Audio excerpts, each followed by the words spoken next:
दिवसेंदिवस दर्यापूर शहरात चायना मांजामुळे अपघातामध्ये वाढ होत चालली आहे. आता शाळेचे विद्यार्थी सुद्धा सुटले नाही. अशीच एक घटना पर्लो वेस्टर शाळेची KG1 ची विद्यार्थिनी आराध्य अमोल गहरवाल वय वर्ष 5 ही 13 ऑगस्ट 2024 रोजी राजपूतपुरा दर्यापूर येथून संध्याकाळी 7 वाजताच्या सुमारास ट्युशन करिता जात असताना चायना मांजा गळ्यात अटकल्याने चिमुकलीला गळ्याला मोठी इजा झाल्याची माहिती समोर आली आहे. विद्यार्थिनी हिला तात्काळ डॉक्टर नागे यांच्याकडे राजपूतपुरा येथील शेख शेजाद आणि प्रफुल्ल चव्हाण यांनी डॉक्टर नागेकडे हलविले.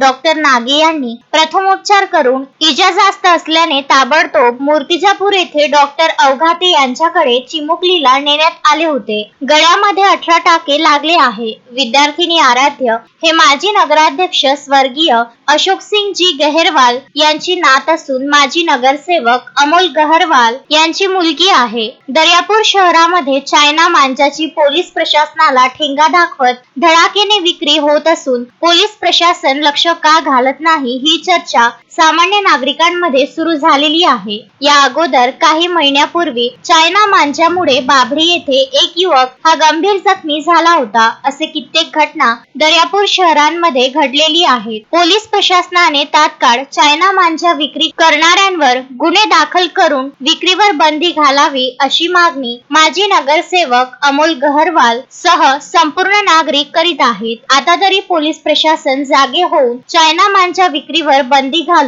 विक्री करणाऱ्यांवर कार्यवाही करणार का हे पाहणे योग्य ठरणार आहे. गजानन देशमुख, विदर्भ न्यूज, दर्यापूर.